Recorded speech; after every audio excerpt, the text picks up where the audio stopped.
Danny, thanks for coming on the show, mate, for a wee chat. Yeah, that's my pleasure, buddy.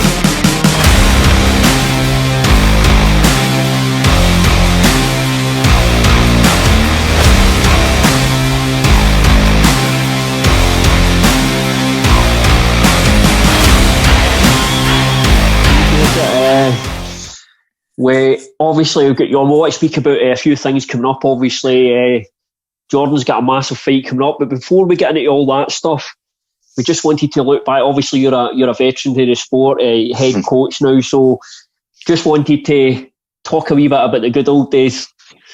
Talk about your early days in the sport and tell us a wee bit about that. What got you into the sport and got you putting on those small gloves and fighting in a cage in your pants? Yeah, sure. I mean, it all started many, many years ago for me in martial arts. Anyway, my journey in martial arts started with Taekwondo as a young teenager. And, once I sort of like done my achievements with that along with my brother, crikey, I mean, back then we had a little taste for the MMA, because what we used to do after Taekwondo was we used to get all the mats out after the Taekwondo class, and we used to do basically MMA, but with open hand techniques, and we used to punch to the body and slap to the head, because we used to watch a thing called Bushido. Do you ever remember Bushido? And I mean, since then we found out that it was all worked matches, but we was in total belief that it was real. So it was always in my blood to sort of like push the boundaries and do beyond what I was just doing with regards to limitations of Taekwondo. But I ended up moving to Milton Keynes. I was doing all my Taekwondo in a place, Somerset, like I said, with my brother. But when I moved to Milton Keynes, I just didn't enjoy the Taekwondo that I was doing. And it was just that I was flicking through Combat magazine. I presume they're still running now, but it's been many, many years since I obtained one of those magazines. But I was flicking through that, and my girlfriend at the time recognised Lee Hasdall that I was reading about, and I'd been following Lee Hasdall's career for some time. And she said, "Oh, I know that guy. He lives around here." I'm like, "You're kidding me." She goes, "No, I'm sure he's got a class running." So started trying to source some information and stuff, and found out that he was teaching really nearby to where I'd moved to. So I went and paid him a visit, and really, that was the start of my addiction for MMA. I sort of just loved it, because I was training with someone that only I looked up to and been following for some time, who had successes in Japan. I was getting to train alongside this guy. It was an amazing experience. Yeah, but back then, we've spoken about this in the show. James has some good stories about some of the places he's fought. Is there anywhere, especially in those early days, that sticks out, specifically where you fought, that was an interesting evening? Well, yeah, I mean, interesting evenings were really, I suppose, one of them to start out in my early part of my career, fighting at High Wycombe Judo Centre, Angie Jardine's shows. I mean, back then people were still allowed to smoke in the venues, and we used to fight so late, and it was always done on a Sunday evening as well. It wasn't on a Saturday night like it's typically done now. And so it'd be done, and sometimes you wouldn't be getting on till 11 o'clock, 12 o'clock at night, sometimes when you're some of the sort of later bouts on the card, and the place would be just filled with smoke. I mean, it was a hell of an experience. I remember the smell of the smoke was so bad when I fought a guy called Neil McLeod. It just smelled so bad in there, and I was so exhausted in the fight. I remember being sick in between rounds, so I went back to my corner, I threw up. So that always stuck on my head. And also I got to meet Dave Courtney. Now that was a bit of a scary experience. I just finished my fight. It was all battered from fighting Neil McLeod. I go back into the crowd to see my dad, and he's asking me how I am, showing him all my wounds and my hand that was hurting. And then this big hench dude comes up saying, Dave Courtney wants to meet you. I'm like, oh my God, Dave Courtney is a hell of a character, but he just wanted to congratulate me personally on my fight. So that evening will always stick out, really. So I got to meet a real life gangster. And it was back when people used to smoke in the venues, which obviously they're not allowed to do today. But I'm glad that they're not allowed to smoke anymore, because that was horrible. I actually met Dave Courtney at a cage rage. Right. I think it was at the York Hall when Paul McVeigh fought Lee Remedios, and Paul lost. And Dave Courtney's come up to me and Paul after it. We're just kind of hanging about watching fights. And he's come up and he's like to Paul, "You should have hit him with one of these, buddy," and just pulled this knuckle duster out. Me and Paul just looking at this guy. We're like, "Aye, cool, mate, thank you." I didn't know who he was at the time, but then I went home and I read his books and all that shit, and then he was on TV as a bouncer, I think, for Jerry Sadowitz. That's right, yeah. And I was like, that's that fucking guy. His book's good. I've read Dave Courtney's book. It's hilarious. Good, man. Funny, man. He's a real funny character.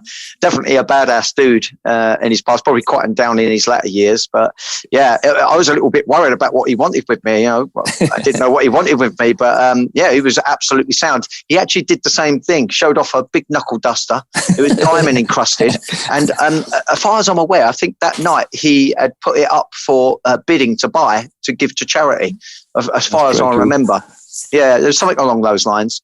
Good character, but that was a really, poignant memory I had. Not only because I fought Neil McLeod. To me, I always maintained that was the hardest fight I'd ever had.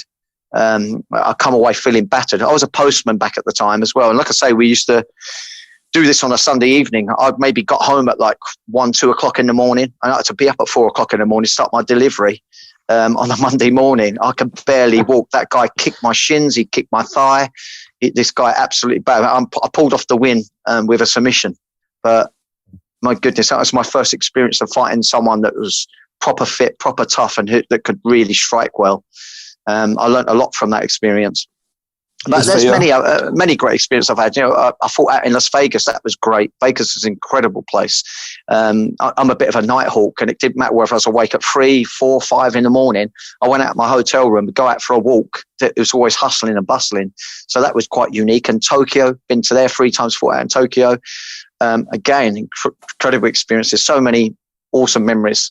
This is sort of like the benefit of having a career that goes international. You get to see some very nice places and meet really nice people. Incredible experiences. And I'm getting to relive these experiences through my students now. I've been going over to Dubai quite regularly with Modestus. It's just been great. These experiences are just so precious to me. I've lived 2 lifetimes already in my short years on this earth. I really feel lucky. And here's the thing as well. You're talking about after that fight with Neil McLeod, getting home, having to go up to go to work. Did you ever imagine that this far down the line you would still be involved in the sport, you'd be coaching, and this would be your career and the path you've went in life? Could you have envisaged that back then? Yeah, I mean, if you ever spoke to my dad, I used to always tell him. I was actually talking to my dad about this not long ago, because obviously, things have been a bit difficult seeing family and what have you. So I was talking to him over Skype, and we were reminiscing somewhat. And sorry, what was the question? Going back, so I threw myself off sync here. What was we just asking? Just when I was asking you about obviously going back to that Neil McLeod fight when you were still working as a postman. Oh right, that was it. Yeah. That was what I was going to. Yeah, I always said to my dad as a kid, and that I was going to be a world champion. I used to play with my little figures, simulating fight tournaments and all sorts of things. It was always in my blood. And then as a young teenager, I put my parents through hell. I was always a scrappy kid, having kids knock at the door wanting to fight me. I was just always that type of character. And I remember doing push-ups and sit-ups on the stair when I was about, 14, 15. And my dad comes up going, what the hell are you doing, son? I said, I'm going to be a world champion, Dad. And, it starts today. And he goes, all right, yeah. And sort of like had that expression on his face, like, it's just another little fad he's going through.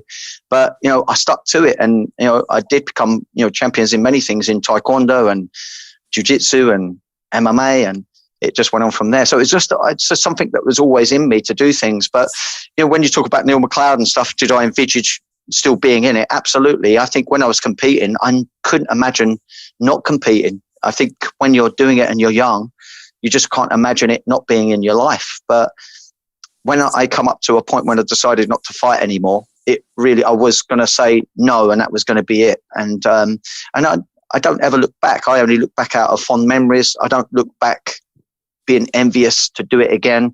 I think I just got it out my system, so to speak. And I just transpired into becoming a coach, and I'm getting to love the sport from the other side of the fence, literally. Did you achieve everything you kind of wanted to achieve? You had a phenomenal career, a Cage Warriors world champion and stuff. So you've set out to become a world champion. You've nailed that, dude. You've travelled, fought in Vegas and Japan and stuff. So did you achieve everything you'd kind of wanted to achieve?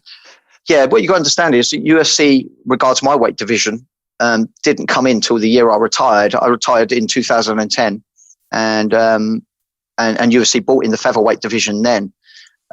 So I was getting kind of old at that time, regards trying to start off, from scratch in UFC, because you're kind of starting again in UFC, aren't you? So, the only thing I could have perhaps achieved was doing that, but that just wasn't available to me at the time. They just didn't have my weight division. I was not big enough to fight at 70 kilos, which was the lowest division. So yeah, I would say I did achieve everything that I needed to do, but now I've got new goals as a coach. I wanted to help someone become a world champion. I've done that in Modestus, but now I want someone to get that old belt that I had. I want someone to win the featherweight belt, which, that could be on the cards with Jordan Vucenic. I think I'm pronouncing his surname correctly. He's now got a date set for March 20th, fighting Sharia. I mean, that would just be amazing. So that'll be another sort of like score that sort of I've done on my hit list of things to do and achieve as a coach. Yeah, and that it was good to see Jordan getting that title shot. Just while you've brought Jordan up, what do you make of the fight for him against Sharia? Yeah, I mean, Sharia brings different issues and problems to deal with and to figure out than what Paul Hughes did. But I think the experience of Jordan's fight with Paul Hughes was so valuable. We really took a lot from that fight. And I think without that experience, just fighting someone like Sharia could be more hit and miss. But I think the fact that he's had that experience in that fight with Paul Hughes, such as he had, I think this has helped mature Jordan somewhat more. And I think he's ready to take on anybody, literally anybody in that division. It's going to be great. Yeah, I'm looking forward to that one. That should be a really good fight. And Cage Warriors have been putting on some, we've spoken about it in this, Cage Warriors have been putting on some really good shows this year. Those trilogy shows and stuff like that I think they've been great. I can't remember there being a bad one, really. No, Cage Warriors have been doing a fantastic job. I mean, can you imagine trying to organise just one event, let alone, doing a trilogy like they're doing and pulling it off, making it run well smoothly with all difficulty, with things being different regards setting things up. It's just been fantastic. They really do need to be commended on what they're doing. And UFC as well. We've really been spoiled, haven't we, with UFC? That was on practically every weekend. It's been fantastic. But yeah, you're right. Not only are they putting on so many events, but the matchups that they've been putting on, they've just been fantastic fights. I mean, we've really, really been spoiled. It's been great, and I'm sure 2021 is going to be no different. Yeah, I mean, Ian Dean's a fantastic matchmaker. I think he's one of the best in the world. He's an outstanding matchmaker. Yeah. I mean, he was doing it way back when, I was in Cage Warriors, when, the first person that started Cage Warriors off was a guy called Dougie Truman. And, he was, at Cage Warriors back then. So, yeah, there's no doubt that he's developed into a fantastic matchmaker. He's been in the sport a long time. He knows his stuff. He's clever at what he does. Yeah. Yeah, and you get to, obviously, James, you'll be able to comment this as well. Those early days in Cage Warriors versus what it's like now, just how far along has the promotion come in terms of what they're doing?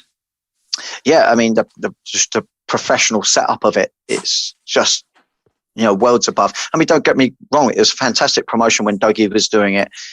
Things were different then. It was just different times. And for the time, it was equally as great as what Cage Warriors are doing now. But of course, just like fighters were back then compared to fighters now, you can't compare them. They're from different eras. Top amateurs that we got today would probably beat the champions back from my era. That's just the evolution. And same with the events, particularly UK bound. They've evolved. They've moved on since those old times. But Cage Warriors was a pretty well organised event back then. But now it's just on another scale. Yeah, and that speaks to the type of fighters they're producing and moving on to the UFC, because there's some real talent coming through. You guys know you've got them in your own gyms. There's a lot of talent coming through the Cage Warriors scene at the moment. Yeah. I mean, Cage Warriors is kind of being recognised as a bit of a feeder show for talent going on to the UFCs. So, if you're you're going to be fighting for a title, contesting for a title on Cage Warriors, you truly have made it into the world-class arena. You're up there. And let's look at the champions that do move on to UFC. They go to UFC and they start winning. You've got some great Welsh fighters, incredible Welsh fighters. They're going over there and they're smashing it. It ain't going to be long before you're going to start seeing regular fighters holding up that UFC belt that come from the UK way. Yeah, absolutely. And you just sort of touched on it there a moment ago, Danny. Obviously, you guys are OGs of the sport, if you don't mind me saying. So you guys now see the talent levels that are in your gyms. You're seeing them on a daily basis. Maybe not right this second, but you get to see the evolution of the sport every day, right? I mean, like for you, James, you're obviously young Sean Clancy in the gym, and I'm sure you've got young guys that are phenomenal at that as well, Danny. How scary is it when you see how much the sport's evolved and just how capable some of these young kids are that are coming through at the moment? Yeah. Well, it is truly scary because that ever getting younger, because the information regards the coaching is just put on a plate for these young kids. They're really, really lucky. They're getting such a lot of experience now put upon them. And they can just suck it up, back from my time and back when, James Doolan, he comes back from way back. We had to source our information here, there and everywhere. And back then the sport was still in the evolution of strategical thinking. Back many years ago, it was a good thing to take someone down against the fence, and you used the fence to help take the person down. Now the fence is something that helps keep you up. If someone starts engaging the takedown, you try to get to the fence, or if someone takes you down, you scramble to the fence and use the fence to get back to your feet. It's amazing how things are developing and changing. But, to touch really particularly on these young talents that are coming through, I think what's helped them get so good is not just the fact that they got great coaching regards BJJ, Thai boxing, and having MMA coaches to stir it all together. And they're getting incredible nutrition. They're getting really good personal training regards their fitness and strength training. This is things that, we really didn't have back then. I mean, I was cutting weight by cutting pure water out my system. I mean, it was awful. I was just doing it all in a sauna, sometimes doing, 6-7 hours of shedding water. Some of the biggest weight cuts that I did were like 9 kilos. It's just, you would never be allowed to fight today, doing the kind of antics that I used to do, and perhaps James would do. I don't know how much weight James was cutting, but I imagine a fair bit. Is quite tall for his weight division that he was in. But yeah, today they got nutrition down to a T. So there's no wonder why we're seeing, such incredible athletes performing on a whole new level. I think it's going to continue to evolve. Obviously, I think the main evolutions have sort of like been done. I just think you're just going to see new tricks being put into the game. It's all about strategy and preparation, and having the right team and the right type of student can listen to instruction to play the game right on the night to get the wins now. Yeah, James has got some images online of some very ropey weight cuts, specifically travelling abroad. There's that one image with you and Paul McVeigh where it's just, I've never seen two guys look unhappier in my life. It does not look good.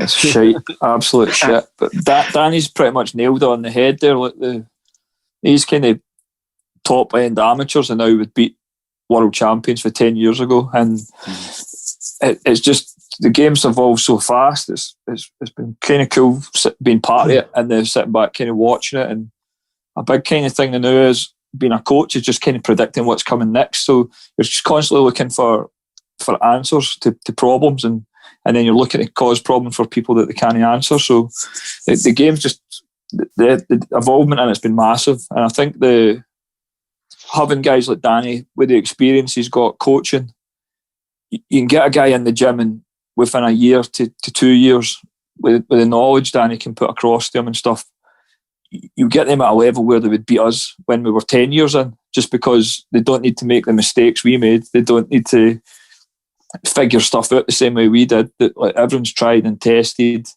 You can systemize it, and then you can just basically cut out a lot of the shit. Like I remember doing techniques and stuff, repping them, thinking I'm going to land this in a fight, and then when you think back to it now, you're like, there's no way that would have ever worked. And then even just leaving stuff out, like I was always quite a good body kicker in Thai boxing, but I think the first time I tried it in an MMA fight, I got took down. So I was like, I'm not throwing that again.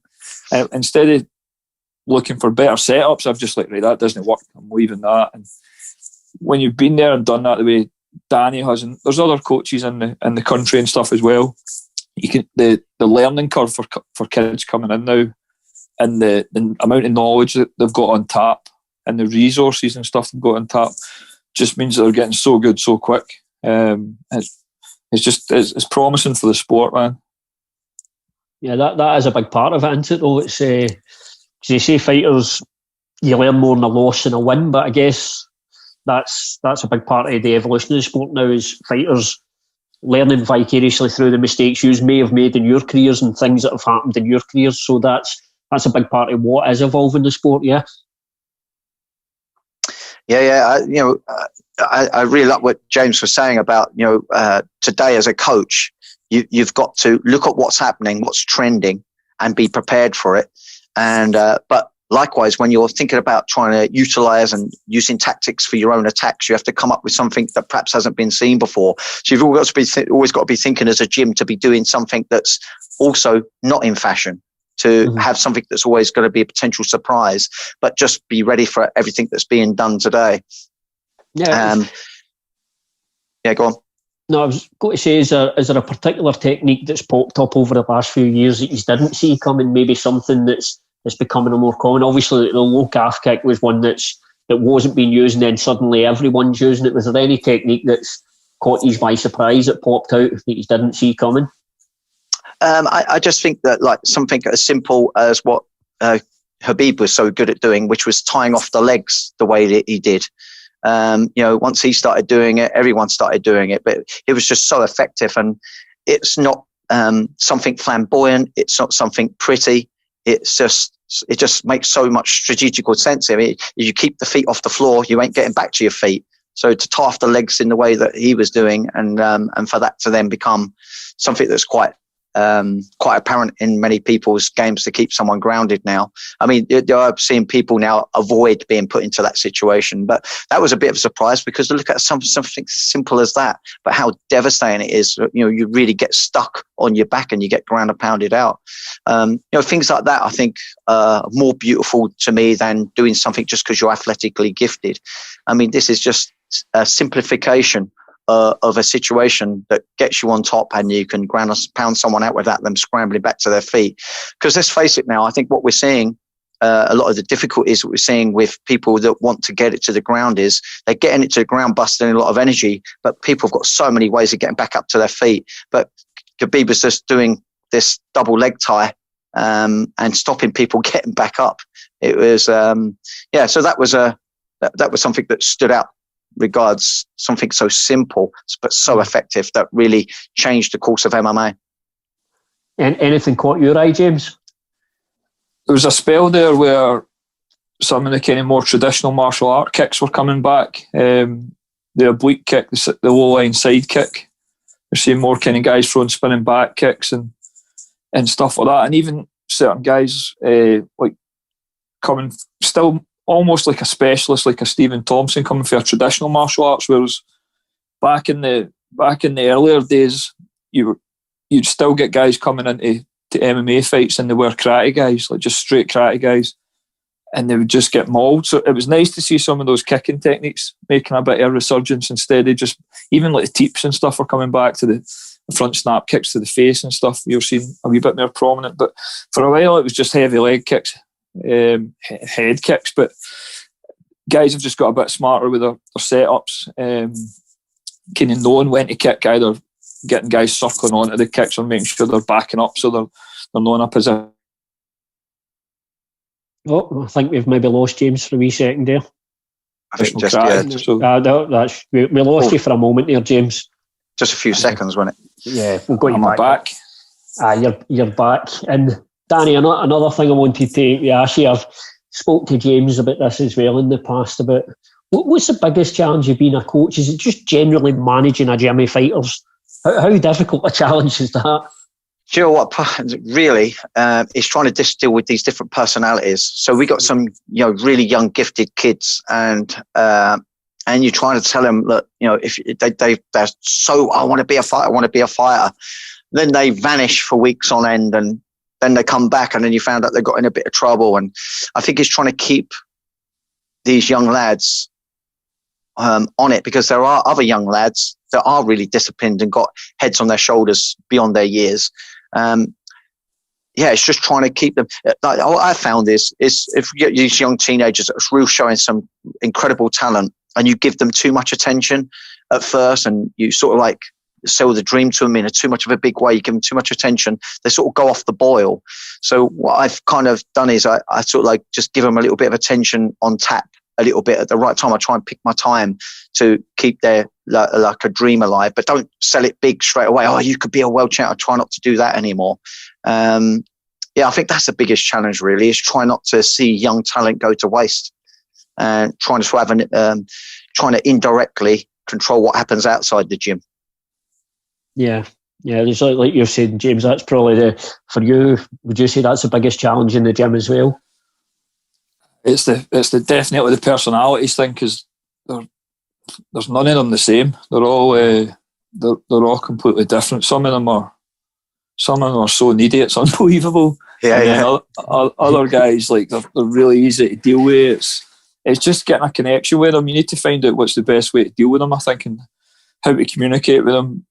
So, some guys you need to speak to every day. Some guys you need to just say, this is the fight you've got, and it's like wee bits of snippets here and there. But it's definitely the personality thing. And I think all the best coaches realise that quite early and deal with everybody individually based on their personalities, whether it's how they talk to them, or how they relay information across to them, or how they go about even building their skill set and their kind of fighting style based around their personality. So it's definitely that for me is the biggest challenge.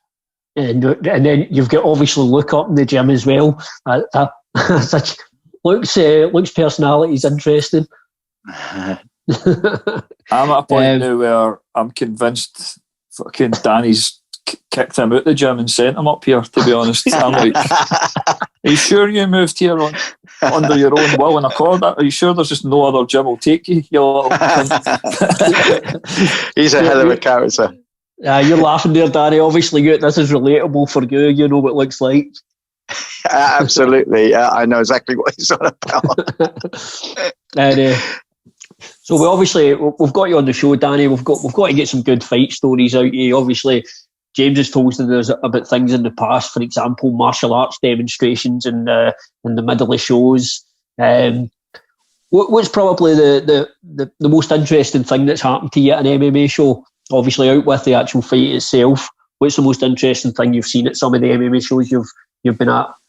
Well, okay, just to throw something that may be a bit different, was people injuring themselves in celebration.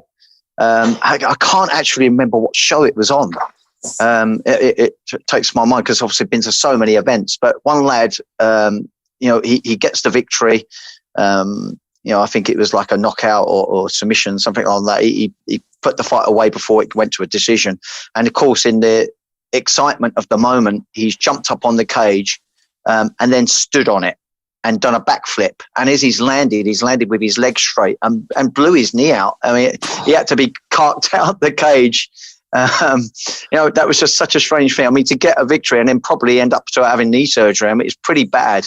He jumped down and you could see in his face he knew he had done something to his legs. Now, he didn't collapse straight away. He landed with his legs straight, but he tried to walk and he's straight away hobbling. And rightly the pain set in. His coaches were walking him out with his arms around their shoulders. That's just something that sticks out in my head. I've been to some fight shows as well where riots have kicked off. And actually one of them was at a Cage Warriors event. And that was quite a scary time, because I was there when they started to kick off, and I managed to get to my car and get away from it. But it made the international news. And it was, where was it? In Coventry. It was at the Ice Arena in Coventry. But it made the international news where chairs and tables were getting thrown. Quite a spectacle. Not something you would expect to see on a higher end show as it was back then, being on Cage Warriors. But I don't know whether any of you remember that, but that was pretty scary times. I mean, And I mean, I've seen that because we had a bad one in Edinburgh as well, didn't we, James? We won it. Was it Forza? Closed the street off, I think. Police had to shut the street off, but aye. The problem when that stuff happens, it can almost set the sport back a bit. Because I know up here that definitely sets Scottish MMA back a bit. Do you not think? Oh my goodness, yeah. I mean, it created so much negative attention with what happened back then in Coventry. We was wondering whether there was going to be any Cage Warriors events held at all, let alone the fact that, I'm pretty sure they got banned from that venue. I don't think that any more were done there after what had happened. And back then things were so much more fragile. I mean, there's still people that had bad eyes and bad sort of thoughts about what they were seeing with the MMA. They really didn't understand it, didn't see it as a martial art spectacle at all. They just saw it as two people fighting in a pit almost. People really didn't understand even back then. It was becoming more educated about what it was all about, but nevertheless, bad news like that were making the powers that be still be able to influence on whether a show was held in that particular county or not. So I mean, that's just not a good thing. That needs to be kept to a minimum, if not stopped at all. But I just think back then you were still getting fighters were part of gangs and and things like that, and were obviously being bad people to the crowd. I think initially that's how things sort of kick off, but things have moved on now. I mean, a lot of these fighters are well-educated people. Some of the best fighters in the world, they're like business owners in their own right. Some of them, you can tell when they're being interviewed, even when they're badass individuals, they're intelligent people. They're not the stupid and dumb type of people that would bring the type of crowds that would cause problems like that. Yeah, it's much more professional now. Even at the regional shows, so there's some really, really well run regional shows as well. I mean, guys can now look at it and they can see a career path in this sport. It's not an easy career path, and it's a very challenging one if you decide to go down that route. But there is the avenue there to make a career and do well in this sport. Again, not easy to do, but that avenue is there for fighters who are willing to approach it professionally. Yeah. Yeah, and excuse me. So just wanted to ask as well, I'm assuming yourself, Danny, you and James must have crossed paths quite a lot over the years at shows, stuff like that. But I've always known of James, and I've sort of like followed his career to a point. So I've known of him for many, many years. But James is quite a quiet character anyway. He's not someone that, he's very, very focused on what's to hand. That's the sort of impression I've got of him. When he's there as a coach, he's in coach work mode, where, I'm a little bit different. I'm a bit of a kid, really. So, this can also go against me a little bit. I get too friendly with the fighters and I'm mucking about with them. And, back when Luke Shanks was fighting under us, we was getting up to all sorts of antics, whereas James is a lot more professional, I'd say, than I am. Like I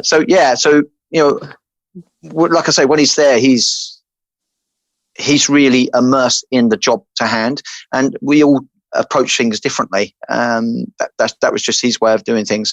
Whereas I'm more open to, talking to other people and things like that. But yeah, I always felt like I shouldn't approach James. I don't know. I always felt like maybe it'd tell me to bugger off if I did.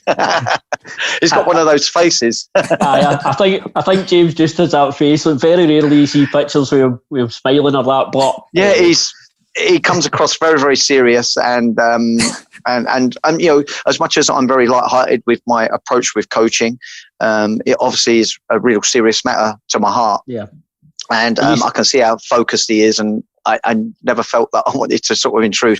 I actually did get to find. Oh, hang on! Oh, look who we got here! The couch, He's come to hijack. That's the only yeah. They're saying you're a twat or something. Sham, that's right. So yeah, where was we? Where was we? So you were talking about James's warm and cuddly exterior. Yeah. I actually got to finally speak to him at the last Cage Warriors event, and and he was not as scary as I was perhaps thinking he would be. He's really receptive, and it was really nice chatting to him and some of his other training partners there, and obviously and Luke Shanks. Always good to catch up with Luke. So it's really good. I'm sure it's the start of something that's going to blossom into a friendship. I have been messaging with James about possibly having some fighters go and train and mingle with some of his guys. I would say James is a little bit further down the line in regards to establishing world-class fighters than I am. So really it's all for me to gain, to experience, what they do regards coaching and training and exposing some of our fighters with some experience with their fighters. I'll be bringing this Wally up as well. You talk about world-class fighters, I hear my name. I'll let you jump in on that, James.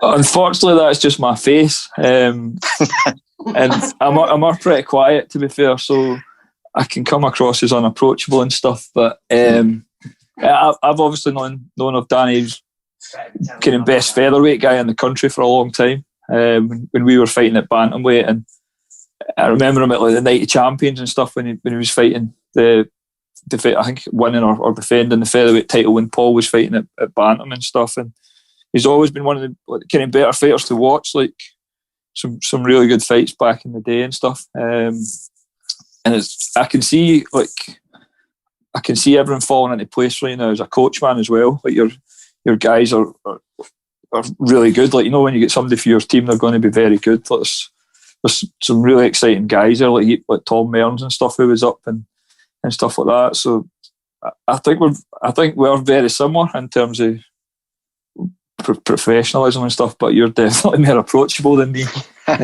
which is unfortunately that's just my face. Now I'm going to be now I've broke the ice with you. I'm going to be annoying because I've come over for a chit chat every single fight show that I see you on now. It's good as well for the British MMA scene, like having, when you've got open lines with other gyms where your fighters can go and experience something different, and you can pass things back and forward as coaches. So that can only be a good thing for the UK scene. Yeah, absolutely. Look, I've never been the type of coach that's insecure where I say, hey, just train with me. And trust me, I've been under coaching, particularly with the jiu-jitsu scene, which I use jiu-jitsu. I never wanted to necessarily be a jiu-jitsu world champion, but I used the jiu-jitsu to amplify and learn my skills on the ground and, try to improve myself in a certain direction. But my goodness, some of the coaching that I've had, they've been so offended if I went to train elsewhere, even if it was to do with MMA. And I'm like, but you don't, I pay you to coach me for my jiu-jitsu, and I just modify that for the MMA. It's got nothing to do with you whether I go and spar MMA at another gym. But so there's some really weird things that I've experienced in coaching where the coach is so insecure that you might, I don't know, prefer someone else's tuition, I suppose, learn something new from someone else. I am not like that. I always say to my students, look, I'm not your dad. I don't even like the term coach, to be honest. I'm nothing more than a more experienced student. I still like to think that I try to learn. I'm just learning alongside them, but I have just more knowledge and experience, which I like and enjoy to pass down to them. So, Jordan goes off training all sorts of other places to get extra sparring in, to always have a switch up of partners to spar with. And also he gets some great tricks, and he comes back and say, hey, look, he was showing this from half guard. What's your take on that? And it creates a great little discussion point. We've got other coaches here. It's not just down to me, the successes that we have. We got JB Graham, who's a fantastic K1 coach that, asks me questions about, hey, would this work in your MMA? Is that a good thing to be working with Jordan on that? And so we confer together. Lee Edwards, our boxing coach, is likewise really quite open-minded to sort of like helping the MMA team and trying to educate himself on how it's best to help the coaching. And wrestling coaches, jiu-jitsu coaches that we have here, we all work collectively. So when you fight out of Team DST, it really is Team BSC as a team in terms of all the coaching and influences. And with Jordan, it's not purely down to me, not for the fact that we got other coaches here, but for the fact that he goes off elsewhere and gets other bits of training in and picks up other tricks off of people. I think it's almost like taking a dog for a walk, where you got that lead that can extend out, sort of thing. I guess they always come back to to home base. They've got somewhere to be their home, if you will. I mean, some other coaches are a little more tight, and they other fighters may be a bit insecure themselves, where they don't feel like they can or want to venture out to other gyms. So I think it's a good thing, and that's why I just sort of gently reached out to James on messaging, saying, "Hey, maybe one time we could come up and make a weekend of it, and just get some of the lads to do a bit of training together and have try and create a good rapport." I mean, of course, at some stage we're probably inevitably going to have fighters fighting each other. But it's a sport to me. I don't even like this term fight. A fight is when you're battling cancer or someone attacks you on the street and mugs you at knife point. They're true fights. This is nothing more than a combat sport. And so there's no issue regards, James being in the corner with his fighter, me being in the corner with my fighter, and they fight it out. Man, we all shake hands afterwards and we move on. Yeah, I guess as well, James, you're coming in this ultimately as you're all trying to, achieve the same goal, I guess, with your fighters and get them as far in the sport as you can to ultimately the biggest promotion that they can possibly get to. So, James, I know that's something you don't mind that. Like guys coming up in the gym, because it benefits you, your team, and the guys coming into the gym as well. Yeah, I love it, man.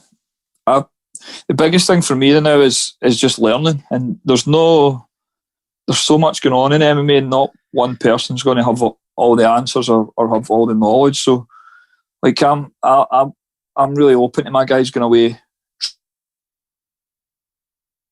Oh, just give him a second. We've lost you again, James. You'll be saying something brilliant now, and we've just we've just completely missed it. It's all right. We can edit this. The weather's probably bad up there at Scotland. Aye. So, wait. I think we're back. Sorry, what were you saying there, James? We lost you for a moment. I mind. I'm just the same. I think there is so many insecure instructors don't want you moving about, and jiu-jitsu is really bad for it, actually. But I was fortunate the coaches I came up under would send me away to other places. We've spoke about this before to learn different stuff, or they would bring guys in to help us. So I like we've how many different guys we've had in this gym for all over Europe. Guys coming and doing camps and stuff, and every time the guys come in, the guys that are here regular learn from them. They pick up wee things. We share knowledge with them, and that's always been the best. My favourite part of martial arts is just learning new stuff. I think once you stop learning stuff, you're pretty much dead in the water type of thing. So it's important that you go and have a look outside of the gym you're in, whether it's bringing guys in or just going to different gyms to see how guys maybe coach something or get some details, or even just getting a move about with some different body types and stuff. And like Danny says, it's just a sport. It's a game. And your job as a coach is to help guys reach their goals. So if that means sending them to somebody else to get some help, then if you don't send them to somebody else, you're holding them back, and it's 100% against what you're supposed to be doing. Do you know what I mean? So it's just because you're insecure about something, which is, there is a lot of guys out there like that, and it's just not very nice. You're wasting somebody else's time, their goals and whatever else, just because you're insecurities. Whereas I've found that if you keep an open mind and let guys go and learn places, they'll always come back anyway. Again, what Danny was saying, they'll come back and they'll bring stuff back to the group. We've got some guys here like Cammy Donnelly spent a lot of time with the Danaher squad. He spent months and months with them. He was in camp with them for ADC Finland and stuff like that. And every time he comes back, I'll just let him teach jiu-jitsu for 2 or 3 months. And it lets me become a student again as well. I was like, show me what you learn. Because I want to see this stuff as well, like the kind of cutting edge techniques and strategies and stuff. And I think if you keep doing that, your students appreciate it, and they'll become more secure as well. But your students should never be in a position where they're scared to tell you that they're going somewhere else to learn some or spar, and that's quite actually common. And it usually just means that the coach isn't secure in himself and isn't doing his job right. Yeah, absolutely. So I think what we'll do is we'll finish up with one last wee bit, Danny, if you don't mind doing this with us. So we've got some quick fire questions for you. James is going to hit you with. Just give us the first thing that pops into your head. I don't even. He's back. My goodness. Somebody say world class. Did somebody say world class? I can't get on the banter. I can't hear them. Oh, hang on, he wants to listen in. Right, well, there you go, Jordan. You can chime in on this. So we're going to do some quick fire questions. So we'll see what Danny says, and if you want to jump in, mate, jump in. You're fighting for a title soon, so you're more than entitled to. Exactly. James, the floor is yours, my man. Right, Danny, you answer first. Danny. Oh, I answer first. Yeah, pressure. Favourite fighter? Are we talking about any time, any era, or are we talking about any fighter? Close to you or anything? Yeah, I think GSP for me, because I think, we've seen some physical greatnesses with certain fighters, and we've seen some incredible toughness from fighters. But for me, GSP is a strategy. He's like a lock picker. He'll find a way to win. Now, he's one of the few fighters that have fought, lost, and then he comes back and absolutely decimates the people he's lost against. So this guy's a true strategist, a true genius at his work. And I think if he, even making a comeback, he's lived so cleanly and he looks still in incredible shape. I think he could still be relevant today if he made a comeback, because he can strategize. And seeing someone like GSP, say, fight Khabib would be amazing, because I don't think Khabib has ever fought someone who's a strategist. He's always fought someone that has a strength in a particular way and has a particular style about him. GSP has out-wrestled people who are better wrestlers than him on paper. He's outstruck better strikers and outmaneuvered better jiu-jitsu guys, because he uses the fact that MMA is the sport of MMA in its own right, and he uses the other elements that you can go to outstrike the striker, because he can turn it into a straight down, smother the return. He knows how to decipher a superior jiu-jitsu guy, because he knows how to throw the strikes in transition at the right time so that they can't shrimp and move and do the typical normal jiu-jitsu thing. So for me, GSP stands out to me as one of the all-time greats. Jordan, what you got for us on that one? Fucking hell, I don't want to say anything now after he's just fucking talked that long. Fucking hell, whatever Danny just said. I'll let you answer. Go next, James. Me? What's the next question? Favourite fight? Like your favourite fight of all time? Your own fight? Oh, is that to me? Yeah, you go first, I thought the camera had froze there. Sorry. So, what was my favourite fight? One of your own first. Okay, I think the one. I like the one where he fought Gene Silva. Oh no, that was horrible. That was my second fight in 1 week, might I add, and out my weight division. Yeah. So, I always tell him before we do rounds. Yeah. Call me Gene Silva. I can't stop battering. No, I think the one that I probably enjoyed the most and I felt that, at my best was when I fought Augusta Frota. I think Augusta Frota actually fought one of James's training partners, Paul McVeigh. This guy was guillotining a lot of guys, a really good jiu-jitsu black belt. He was catching people with guillotines standing and on the ground and nailing people in the first round. I think it's a close one between beating that guy and also beating a guy called Manuel Fernandez that I won the title off of, for the fact that he had tapped out ranks 5, 4, 3, 2 and 1 in Europe, and he tapped them all out in the first round by triangle, hence his name become Pythagoras. When I fought him, I caught him with his own signature move, so that one is a little bit poignant for me. So it's a real toss-up between those two, really. For Augusta Frota, because I felt that I was at my prime and at my most well-rounded, and Emmanuel Fernandez for the fact that I outmaneuvered the jiu-jitsu specialist and beat him at his own game. And people don't know about Emmanuel Fernandez as well. He was an exceptional fighter, like really, really good. I fought his brother. His brother subbed me in Glasgow. Yeah, the fucker. But good, very good jiu-jitsu guys. Excellent fighter, man. And that was some card as well. That one that you beat Augusta on, wasn't it? Yeah. There was some amazing fights. I mean, you got to remember people like Bisping, Dan Hardy, Jimmy Warhead. Big foot Silver. I mean, these guys went on to have incredible careers, and not just careers in the MMA in terms of fighters. I mean, look at Dan Hardy now and Bisping, regards doing their commentary. They're just doing incredible in their lives through the sport of MMA.